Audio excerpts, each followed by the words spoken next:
ফিরে এসেই কথাকে নির্দোষ প্রমাণিত করছে অগ্নি। সম্পূর্ণ জানতে ভিডিওটিতে একটি লাইক করে প্রথম থেকেই দেখতে থাকো।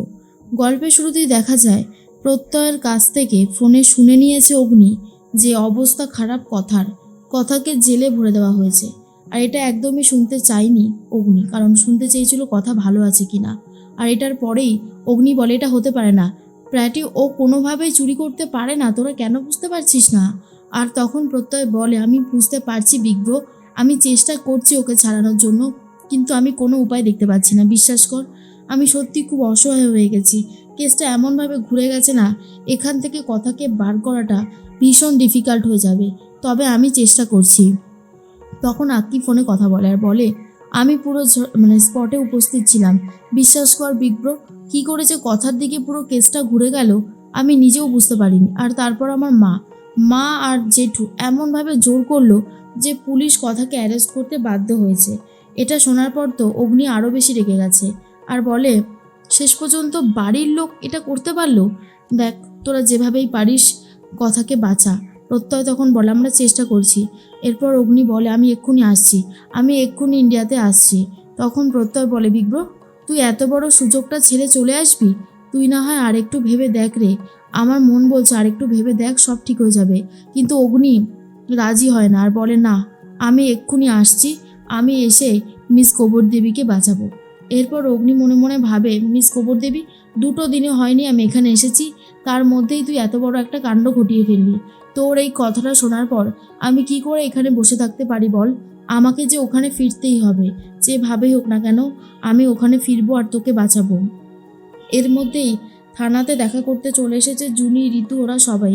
জুনি তখন বলে কথা এ তোর কী অবস্থা হয়েছে রে? তোর দিকে তো তাকানো যাচ্ছে না। এ কথা, তুই এরকম কাঁদছিস কেন? কথা বল না। কথা বলে জুনি, তোরা এখানে কেন আসলি? এই জায়গাটা খুব একটা ভালো লাগবে না তোদের, তোরা বাড়ি ফিরে যা। ঋতু বলে বাড়ি তো আমরা ফিরবই, কিন্তু তোর এ কী অবস্থা হয়েছে? প্রত্যয় তখন বলে দেখুন, আপনারা ভেঙে পড়বেন না, আমি চেষ্টা করছি, যেভাবেই হোক না কেন কথাকে এখান থেকে বার করার চেষ্টা আমি করছি। তার মধ্যে এসেছে ছোটকার পিসিমণি তখন বলে কি রে প্রত্যয়, তুই ওকে ছাড়াতে পারছিস না এখনো? ও এখনো জেলে কেন রয়েছে? প্রত্যয় বলে মা আমরা চেষ্টা করছি, তবে ব্যাপারটা হয়েছে যে বড় মামু ওইরকমভাবে এফআইআরটা করে সই করেছে না, ওটাই যেন একটা বেশ চাপের জিনিস হয়ে গেছে। ছোটকা বলে আমি বারবার করে দাদাকে বারণ করেছিলাম, দাদা আমার কোনো কথা শোনেনি। এরপরে আমার যা রাগ হচ্ছে না সে আর কি বলবো। কথা কি এরকম মেয়ে কথা এই কাজটা কখনো করতে পারে? আমার তো কখনোই মনে হয় না। এর মধ্যেই পিসিমণি বলে সত্যি কথা, আজকে আমাদের বাড়ির বউ হয়ে কথাকে যেভাবে অপমানিত হতে হচ্ছে আমি ভাবতেও পারছি না যে আমাদের বাড়ির লোকগুলো কি করে এতটা বদলে যেতে পারে। তখনই পিসিমণি এসে কথাকে বলে কথা তুমি চিন্তা করো না, সব ঠিক হয়ে যাবে। কথা বলে পিসিমণি তোমরা কেন এলে গো? এই জায়গাটা খুব একটা ভালো না, এই জায়গা তোমাদের পছন্দ হবে না, তোমরা প্লিজ বাড়ি ফিরে যাও। তখনই লেখা বলে বাড়ি তো আমি ফিরে যাবই কথা, কিন্তু তার আগে তুমি বলো না এরকম অবস্থায় তোমাকে দেখতে কি আমাদের ভালো লাগছে? আমাদের কতটা কষ্ট হচ্ছে তুমি নিজেও জানো না। কথা বলে আমি ঠিক ছাড়া পাবো মা, আনন্দের কৃপায় ঠিক একটা না একটা ব্যবস্থা হয়ে যাবে, তোমরা আমাকে নিয়ে এতটা ভেবো না। অন্যদিকে অগ্নি ভাবে যেভাবেই হোক ইন্ডিয়াতে ফিরবে। তখনই চলে এসেছে মিস্টার পল আর বলে কি ব্যাপার অগ্নি, আপনি কোথায় যাচ্ছেন? আর তখনই অগ্নি বলে আমাকে এখন ইন্ডিয়াতে ফিরতে হবে, আমি আর এই শোটা জাজেস হতে পারবো না এই শোতে।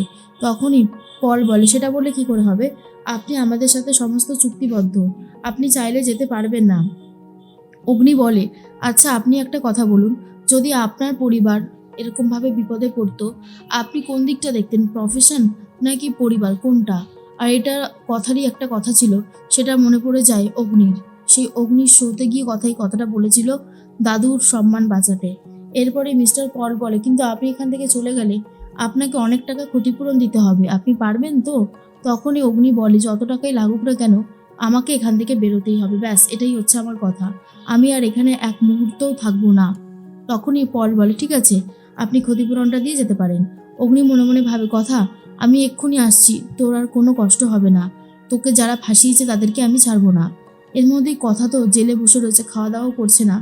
জেলের মেয়েগুলো বিশেষ করে অনিমাদি বলে একজন কথাকে খুব ভালোবাসতে থাকে আর বলে তোমার মুখ দেখেই মনে হচ্ছে তুমি কোনো অপরাধ না করেও ফেঁসে গেছো। জীবনে এরকম অনেক পরিস্থিতি আসে যখন আমাদের আর কিছু করার থাকে না, সত্যি তোমার অবস্থাটা দেখে ভীষণ খারাপ লাগছে।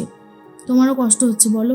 আর কথা তখন বলে, কষ্ট তো হবেই, তবে এসব নিয়ে আমি আর অত ভাবছি না, যা হবে দেখা যাবে। তখন অরিমাদি বলে, এই যে বোনটা কখন এসেছে, খাবার দাবার কিছু দেবেন নাকি দেবেন না, কোনটা? এরপর পোড়া পোড়া রুটি আর ডাল নিয়ে এসেছে। এরপর অনিমাদি বলে, এই মেয়েটাই পোড়া পোড়া রুটিগুলো খাবে কি করে? আমাদের না হয় অভ্যাস হয়ে গেছে, কিন্তু এই মেয়েটার তো আর অভ্যাস হয়নি। হ্যাঁ, আপনি বুঝতে পারছেন না? তখনই ম্যাডাম সুজাতা বলে, এই শোন, ও এখানে ঘুরতে আসেনি, বুঝেছিস তো? ও এসেছে একটা অপরাধ করে, আর অপরাধীদের জন্য অত ভালো ভালো খাবার এখান থেকে দেওয়া হয় না। এখানে পোড়া রুটি খেয়ে বাঁচতে হবে, মনে রাখিস কথাটা। তখনই কথা বলে, দিদি তুমি আমাকে নিয়ে এত ভেবো না গো, তোমরা তো খেতে পারছো, আমিও খেতে পারবো, আমার কোনো অসুবিধা হবে না। তখনই সুজাতা বলে, অপরাধীদের আবার অসুবিধা, বা কত কী না দেখতে হবে। তখনই অগ্নি এসে বলে, ম্যাডাম কথা কিন্তু এখনও যে অপরাধী সেটা কিন্তু প্রমাণিত হয়নি, তাই ওকে এইভাবে না বলাটাই বেশি ভালো লাগবে। সুজাতা ম্যাডাম বলে, কে আপনি? হ্যাঁ, ওর হয়ে সালিশি করতে এসেছেন, কি আপনার পরিচয়? আপনি ওর কে হন? তখনই পাচক মশাই বলে, আমি ওর হাজবেন্ড অগ্নি হই, বুঝতে পেরেছেন, অগ্নি। আর তখনই কথাটা শোনার পরেই ম্যাডাম বলে, বুঝলাম, তা আপনার স্ত্রী তো অপরাধী, আপনি কি জানেন না সেটা? অগ্নি বলে, বললাম তো যে একজন ক্রিমিনাল, ও যে একজন অপরাধী, সেটা তো ওর গায়ে লেখা নেই, আর এখনও প্রমাণিতও হয়নি। তাহলে আপনি এই কথাটা বলছেন কি করে? আপনি তো একজন থানার অফিসার, আপনার তো এটা জানা উচিত। তখনই কথা পাচক মশাইকে দেখে রীতিমতো অবাক হয়ে যায়, আর বলে, পাচক মশাইকে কি খবর দিল? পাচক মশাই নিজের সমস্ত কাজ ফেলে আমাকে বাঁচাতে ছুটে এসেছে।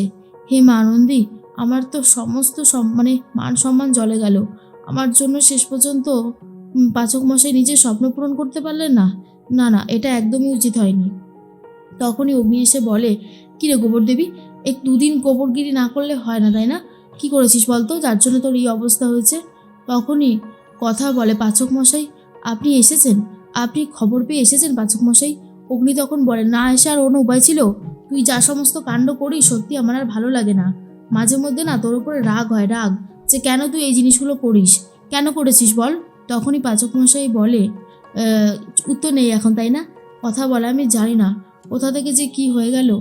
এরপরেই অফিসারের কাছে এফআইআর নোটিশটা দেখতে চায় অগ্নি, আর সেখানে দেখে তার বাবা সই রয়েছে সমীর গুহা। এটা দেখার পরে অগ্নি আরও বেশি করে রেগে গেছে, আর বলে, আমি এনাকে আর ক্ষমা করব না, আজকে কত বড়ই না একটা বিপদ ঘটিয়েছে।